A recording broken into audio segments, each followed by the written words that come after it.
옆자리에서 손을 들어주시기 바랍니다. 저는 과거 웹 디자이너로 일하다가 경력 단절을 겪고 코로나19 시절 배달 일을 했습니다. 지난해 배달 중 계단에서 넘어져 발목 인대 파열이 되었고 다행히 산재를 통해 치료받고 약 6개월 요양했습니다.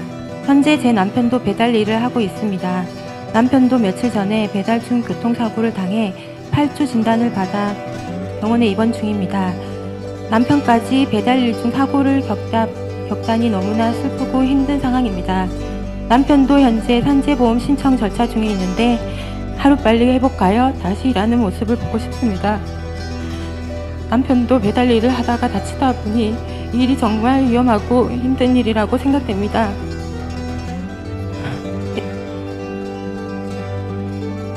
대통령님께서 저희 배달 근로자들이 안전하게 일할 수 있는 많은 대책을 마련해 주셨으면 좋겠습니다. 감사합니다.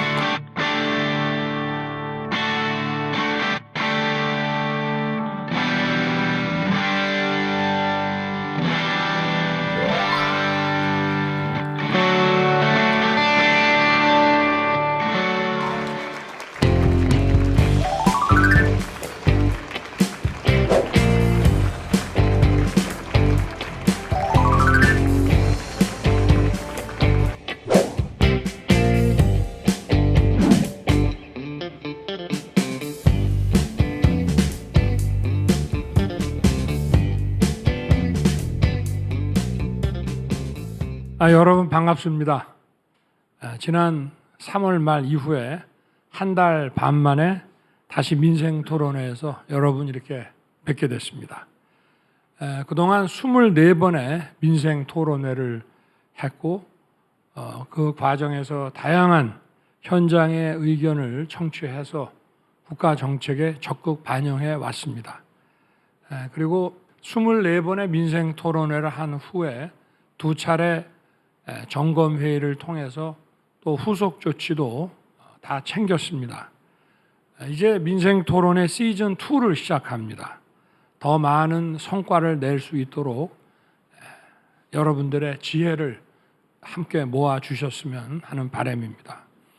오늘 25번째 민생토론회는 우리 노동시장에서 가장 어려운 처지에 있는 노동약자들의 삶을 좀 바꿔보기 위해서 준비했습니다.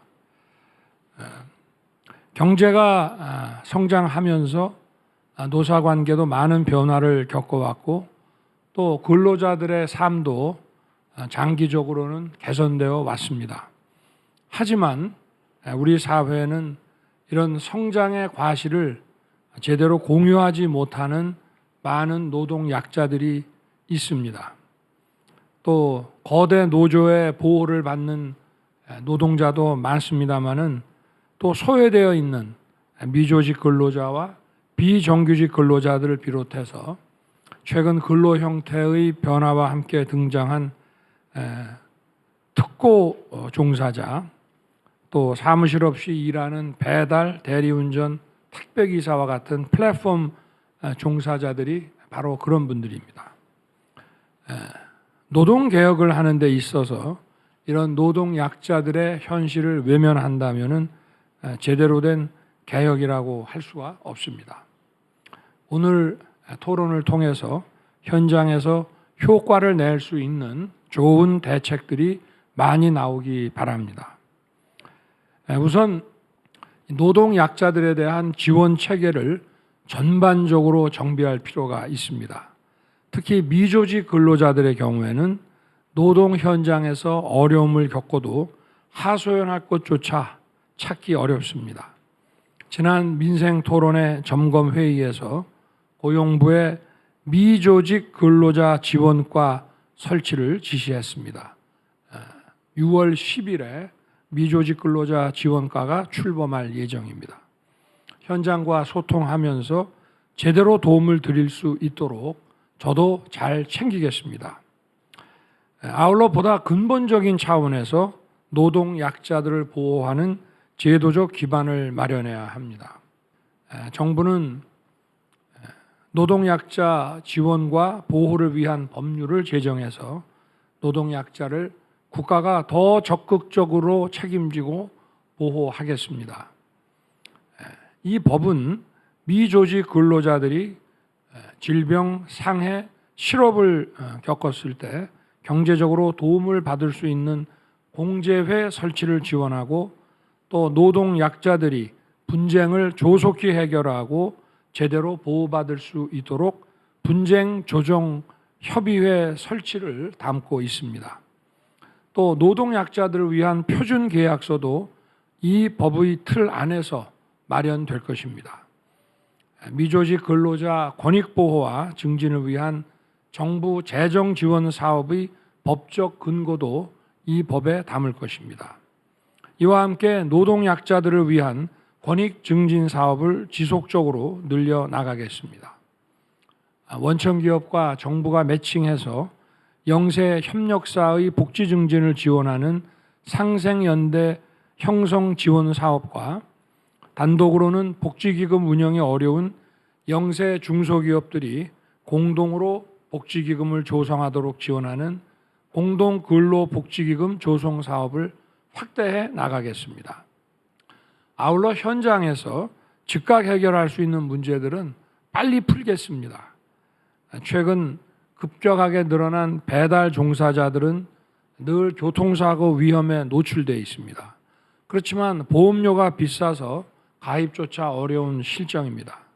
교통사고 발생 시 손해 책임을 보상해주는 민간보험의 이륜차 운송용 보험료가 평균 178만 원에 달하고 있어서 가입률은 38.7%에 불과합니다.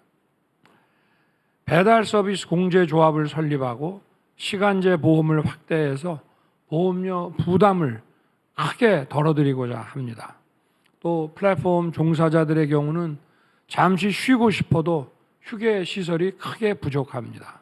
적절한 휴식이 안전을 보장하는 만큼 플랫폼 종사자 휴게 시설을 지속적으로 확충해 나갈 것입니다. 또 노동 약자들을 더 힘들게 만드는 악성 임금 체불도 정부가 적극 나설 것입니다. 고액 상습 체벌 사업주에 대한 특별 근로 감독을 강화하고 정부 차원의 보호 대책을 더 강화할 것입니다. 제가 이미 여러 차례 말씀을 드렸습니다마는 경제가 성장하면 성장하는 만큼 근로자들의 삶도 나아져야 됩니다. 기업과 근로자가 함께 성장하지 못하는 불균형 성장은 이제 의미가 없고 지속 가능하지도 않습니다. 과거에는 우리가 아무런 자본이 없었기 때문에 이런 원시자본 축적을 위해서 불균형 성장이 일부 용인되기도 했었습니다. 그러나 이제는 기업과 근로자가 함께 균형 있게 성장을 해야 합니다. 올바른 노동 질서를 토대로 기업이 성장해서 양질의 일자리를 더 많이 창출해내고 이를 통해 임금 소득이 증가하는 상생의 선순환을 이루어내야 합니다. 정부 역할은 세제 지원, 규제 개혁 등을 통해서 기업이 커 나갈 수 있도록 지원하면서 또 이러한 정부의 지원이 단순한 수익에 끝나는 것이 아니라 일자리 창출로 이어지고 이러한 기업 성장의 과실이 근로자들에게도 공정하게 공유될 수 있도록 만들어내는 것입니다. 지금은 노동시장도 하루가 다르게 변하고 있습니다. 글로벌 경쟁이 격화되고 경제산업 구조가 바뀌면서 우리 노동 현실도 많이 달라졌습니다. 이러한 상황에서 우리 노동시장의 이중 구조는 더 이상 방관하기 어렵습니다. 대기업, 중소기업, 정규직, 비정규직 등 근로자의 위치에 따라 급여, 복지는 물론 사회적 지위까지 크게 차이가 나고 있습니다. 이러한 노동시장의 양극화로 인해 목소리조차 내기 어려운 노동 약자들은 더 힘든 상황으로 내몰리고 있습니다. 또한 노동시장 양극화는 임금과 소득의 양극화로 이어지고 다시 계층 간 양극화로 확대되면서 우리 민주주의에도 위기를 불러올 수가 있습니다. 반드시 해결해야 하는 국가적 과제입니다. 정부는 노동개혁의 속도를 더욱 높여서 노동 양극화를 해소하는 동시에 노동 약자들이 소외되지 않도록 적극 챙길 것입니다. 오늘 이 자리에서 다양한 노동 현장에서 묵묵히 일하고 계신 근로자분들께서 많이 오셨습니다. 현장의 어려움과 고충을 허심탄회하게 말씀해 주시면 잘 경청해서 함께 방법을 찾겠습니다. 우리 노동 시장이 확실히 변할 수 있도록 여러분과 함께 계속 노력하겠다는 약속을 드립니다. 감사합니다.